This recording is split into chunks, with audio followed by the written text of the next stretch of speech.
Hello, and welcome to How Great Thou Art. And with us today is Dave Hilty, and he is a wonderful glass blower. So welcome to the show. Thank you very much. Glad to be here. Good. Let's start a little bit about the history on glass blowing, because it's not just a recent phenomenon. They've done it since the Roman times, right? Or since they started making wine bottles. Actually, I did a little lookup this morning just to double check myself, because I tell people it's way older than that, and it's really true. Glass was tinkered with, and you could say invented, but played with as early as 2500 BC. Wow. Egyptians were making glass beads in 1800 BC, 2000 BC.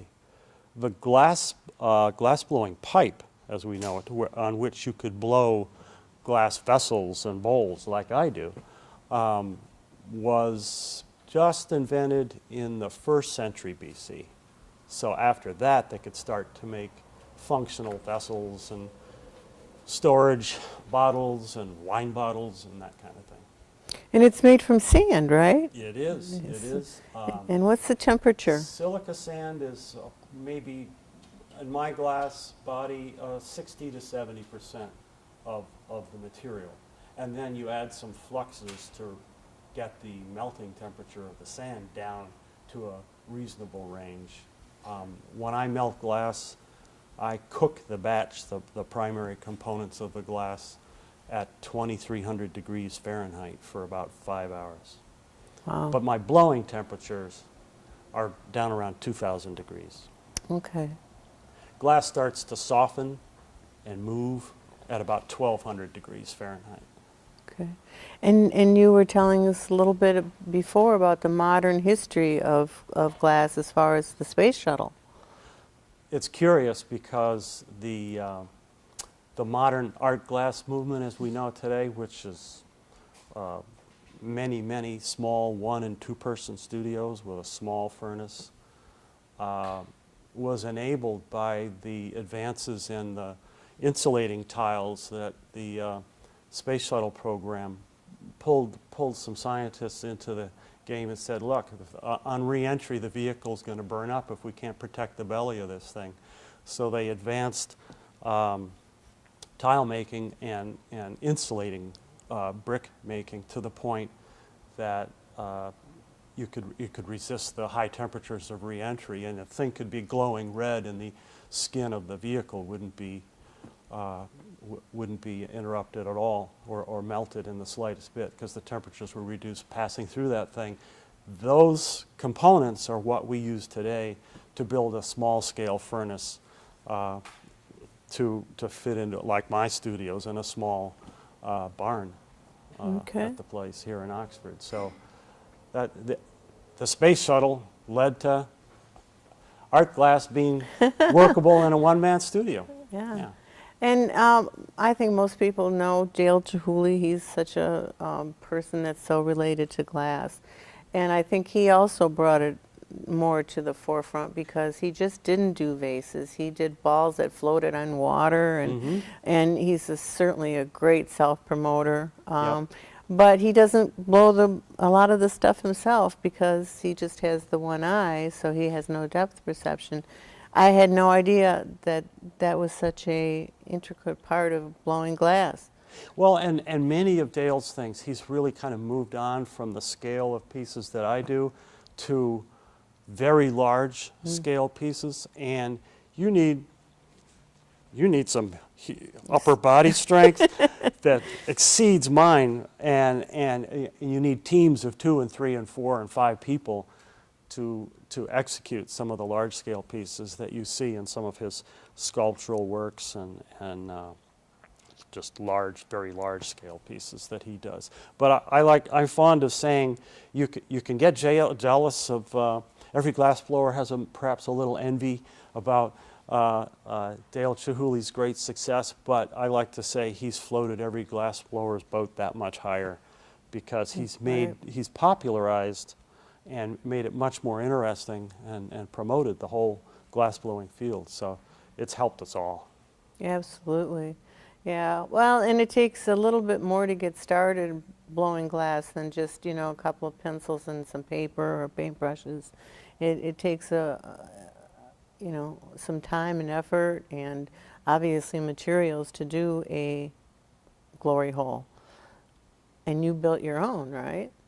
Well, I did buy some of the pieces. The furnace I had made for me. I installed it all. I built the annealing oven and some of the smaller pieces of the equipment. But the furnace I did buy from a fellow 20 years ago. And let's start with this one here.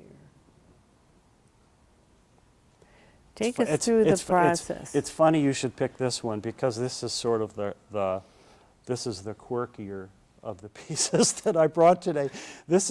I call these my things. I have no other description. Your things, okay. Thing one, thing two, a la Dr. Seuss. But I always wanted to. I got to thinking, I need to advance. I need to move into some non-traditional types of things, and I always had this imagined in my head that I could pull little prunts on things, and how well can I because you're reheating it in the course of working it, so these things may pull very pointy, but then when you reheat the piece, it softens in that. But I wanted to just test my ability to pull little prunts right on the melted piece as I'm blowing it, and then finish off the top. Yeah, I see that's been polished off. As a cut and polish thing. And it's just, there's not a whole lot I can say about it other than they're kind of interesting, they're non-typical, they're not what I usually do. Okay. But I thought I'd bring one because okay. it speaks to where I'm trying to go. Okay, and then we're going to talk about this one here. This is a traditional vase. Yep. And tell us how you got the color. Well, as most small studio glass blowers do, I buy a palette of colored glasses in small quantities in 1-inch diameter rods about a foot long. And we buy them, there's a set of a palette that's made by Kugler in Germany and another company in New Zealand. And it gives us the opportunity, rather than having to melt, I only melt clear in my furnace. I've got about a 100-pound pot of clear glass in the furnace. And I can say, I want to make a red piece, a green piece, and a blue piece today. I'm not constrained. If there were blue glass in that pot, that's all I could be making today. Okay. So we use... So how do you get the color in there? We cut off a little chunk of that and preheat it in the annealing oven, a little chunk of the color. Okay. And pick it up on the end of the blowpipe, get it hot and soupy, melt a little pea bubble into it and make it nice and shapely. And then we gather, depending on the size piece you want to make, more and more clear around it. Okay. And as the color diffuses, it's sort of like blowing up a balloon, a colored balloon. It gets a little thinner and a little less saturated looking. This red would be very dark in its dense chunk state, but as I blow it out, it gets thinner and thinner. In this case, I've used some what's called silver opal glass that I laid down on the surface of the very small piece before I blew it out so that I could mix the two. And you get sometimes some interesting effects. I don't know if you can see here, but where the two overlap, you'll get some things. And I do quite a bit of that. I don't have another example here, but this is a style that I've developed and worked with for a couple of years now, where I'm mixing two different colors, but in a fairly defined way, giving them a little twist or whatever, and finishing it off. But this is sort of a traditional amphora vase shape that is much more like the Dave Hilty that we all know and love. That we all know, but that other thing is something new for me. Okay, well, when we come back, we'll do the next one.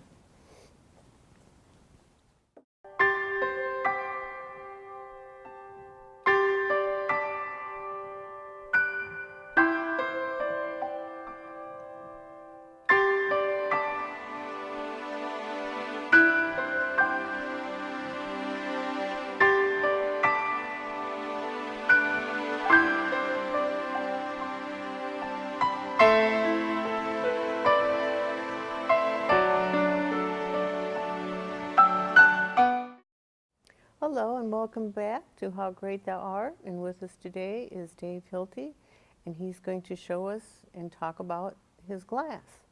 Let's start with this big one, who is also heavy. Yep. This is kind of a fun piece. This decorative effect on the exterior is a copper ruby that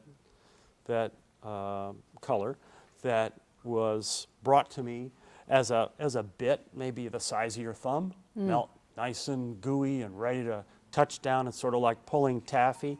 And I've got the piece on the pipe, and I touch down and spin it around like this.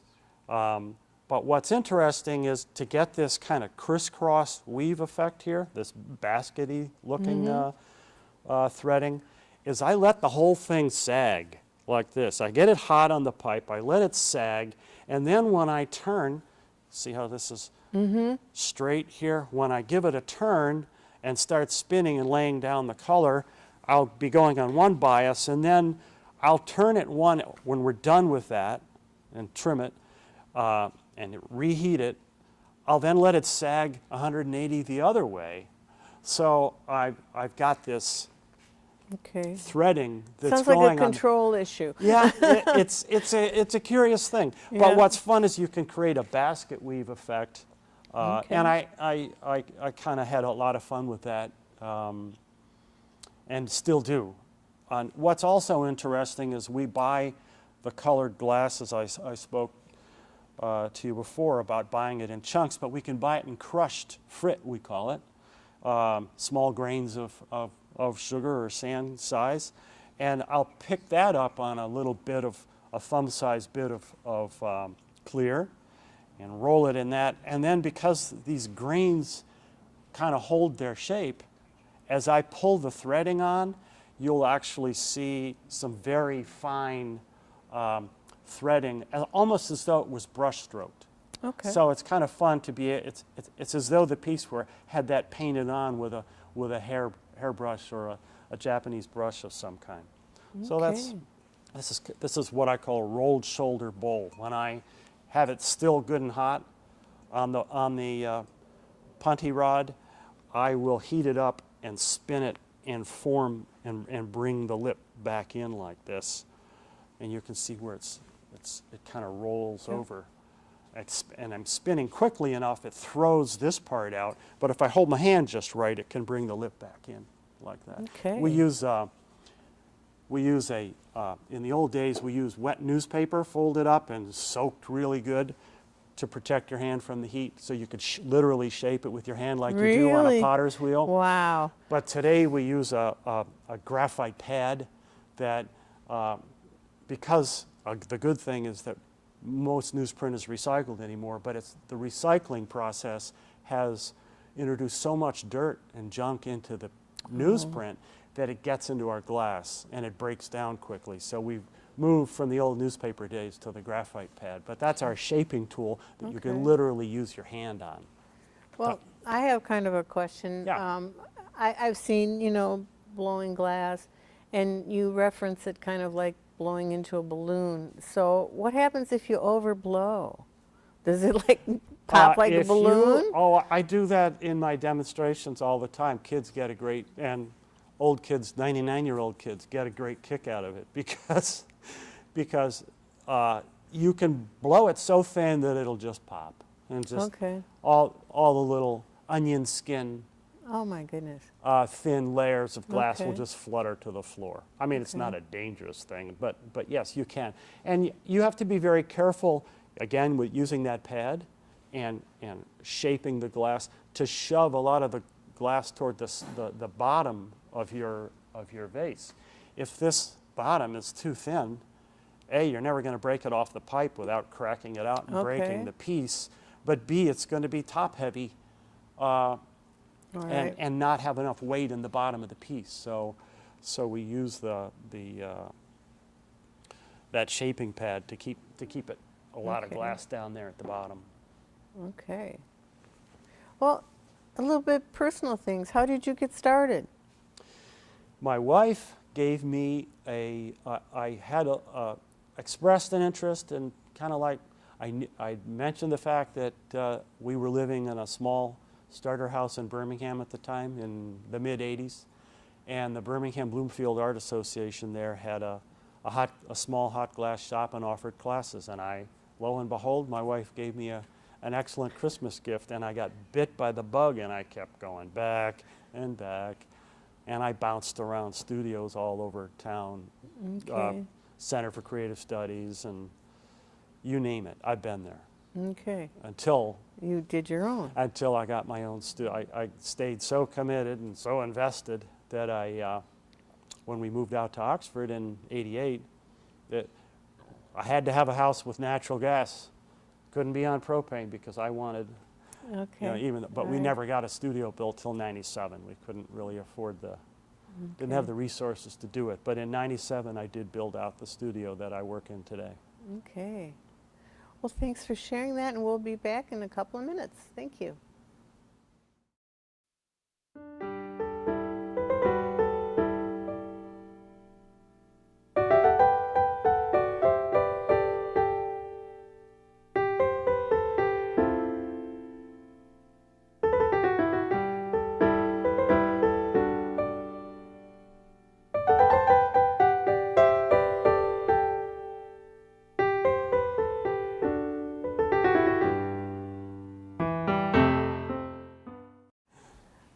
Hello, and welcome back to How Great Thou Art. And with us is Dave Hilty.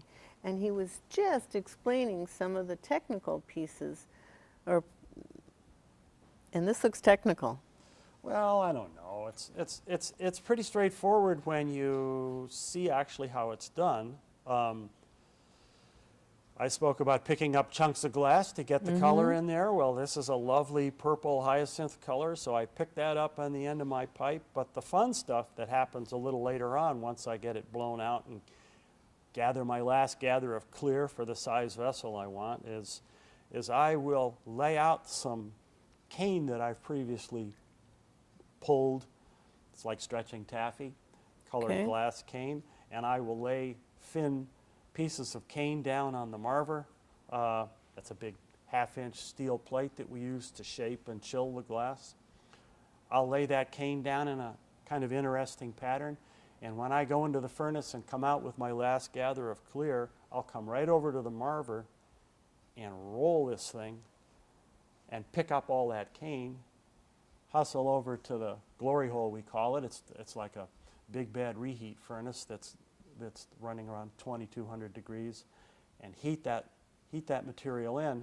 But then the more interesting thing that I've added on here is this sort of a metaphor for flowers or leaves at the top of these grasses, is these little chunks of dichroic glass. And now I also buy that from it is a fairly technical supplier in that sense, because dichroic glass is the result of introducing some sheets of glass into a contained atmosphere inside a big vacuum machine, and then introducing some metallic gases, which you would not want to breathe, and having the gases and the glass react, and it lays down some of that metallic oxide from the glasses right on the surface of the glass, and it gets this dichroic two-color, depending on which way the angle of light hits it. And I lay some of those chunks down on the marver too, and come back again and pick those up in addition to the cane. Even more fun is, because everybody goes ooh and ah, right at the end when I'm ready to finish the piece, is I bring out the metallic oxide of the cane. See how this is kind of an iridescent, has a metallic look on the cane there? I do that by just goosing the gas way up in the glory hole, so it's just a big, out-of-balance, roaring flame. It's oxygen-starved. In chemistry, it's called a reduction or a reducing environment. And in that environment, the metallic oxides in this, what's blue cane, are pulled to the surface, and there's actually some silver in that glass that's pulled to the surface. Okay. So it's kind of a fun piece, and I use that as a decorative effect. You can see some reduction glass going on here and up here on these Okay. as well. Just like how long, I know this is a silly question, but I'm going to ask it anyway. Sure. How long does this take you to do? Just say something like this. Well, only about 28 years, because that's how long I've been See, I learning knew to this. be able I knew to you were going to say something like that. I'm sorry.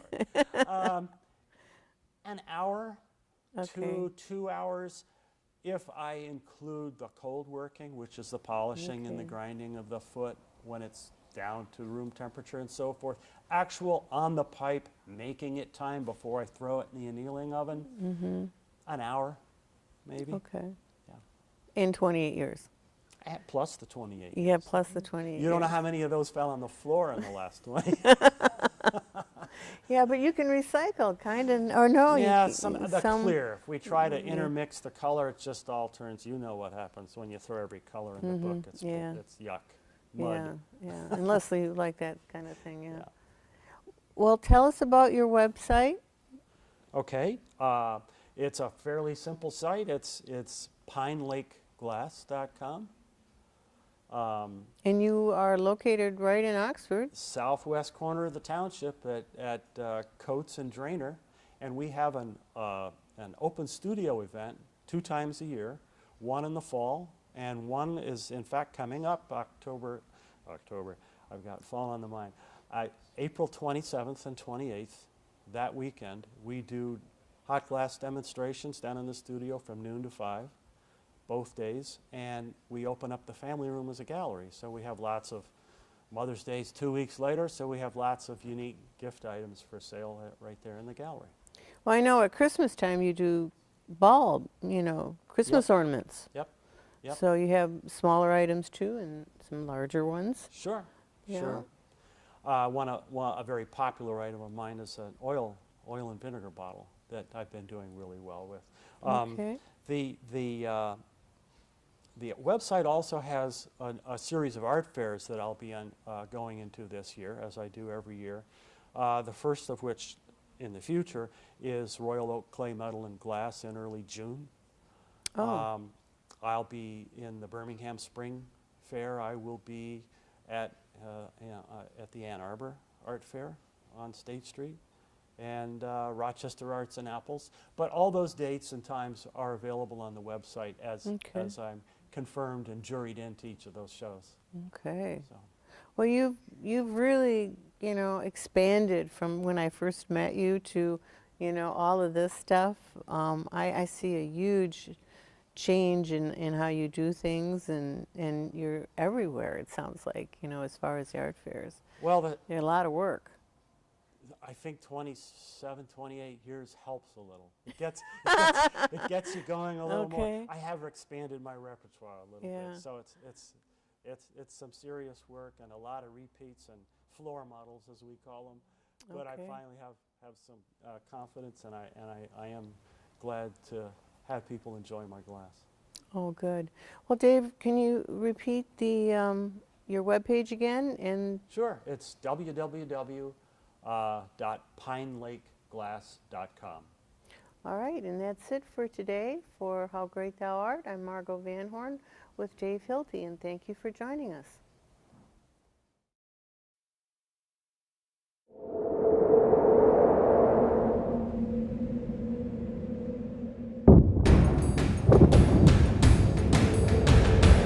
President Roosevelt signed the Bill of Rights. I've always appreciated the American Legion's My gratitude to the American Thank Legion. you all to the American Legion. We have millions of veterans that are members of our organization. Thank you.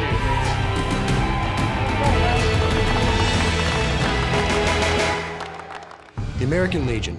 We serve America and its veterans. We pledge ourselves to our veterans, our youth, a strong national defense, and Americanism. These 4 pillars shape our work and what we do for America. There is power in our numbers. We're the largest organization of wartime veterans in the nation. We are 2.5 million members strong, men and women from every state in the nation and around the world. No other veterans organization wields this kind of power. We work relentlessly within our 4 pillars of service, and we succeed. The American Legion takes care of our fellow veterans and their families. We maintain close ties with Congress and the leaders in Washington, D.C. They respect us. They listen to us. We sponsor research and press for medical care and benefits for all veterans and active duty service members, whether they are members of the American Legion or not. President Roosevelt signs G.I. Joe's Bill of Rights. You've heard of the GI Bill of Rights, one of the most important pieces of social legislation of the 20th century. It was written and passed largely through the efforts of the American Legion. We were instrumental in the formation of what is now the Department of Veterans Affairs to make sure our veterans get the care and benefits they are promised and deserve. The young people of our nation are our future. They benefit from exceptional programs and generous scholarships that only the American Legion offers. We provide athletic programs like American Legion Junior Shooting Sports, Legion Baseball, and educational and civics programs like the Oratorical Scholarship Contest and Boys State and Boys Nation. As Supreme Court Justice Hugo Black stated, the quality of justice that Americans receive should not depend upon the amount of money they have. We promote citizenship and an appreciation of government. We have all been directly involved in our nation's defense as wartime veterans. We know what policies, tools, and manpower our military needs to protect this great country. We fight to get these things done. We're all very grateful to have the American Legion on point. We take our case all the way to the top in Washington, D.C. to ensure that America is prepared for any threat. We are patriots through and through. We believe in our flag and all that it stands for. Our Constitution, our Pledge of Allegiance, our way of life are all fundamental to maintaining our freedom and the standing that we have as the greatest country on earth. We promote and defend these values every day in communities across the nation. These pillars represent not just what we do, but who we are. We're here to serve our fellow veterans, their families, and all of America.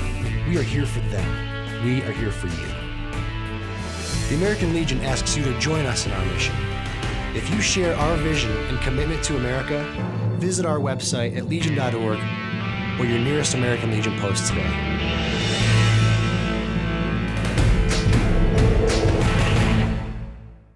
A, B, C, D, E, F, G, wham! Wham!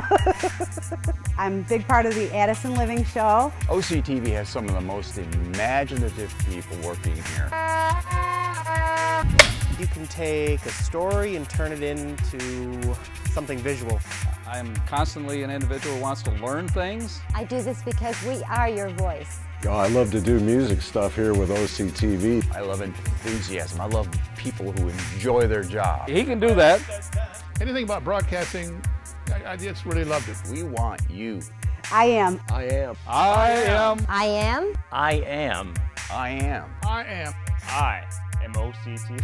I am OCTV. I am OCTV. I am OCTV. I am OCTV. I am OCTV. I am OCTV.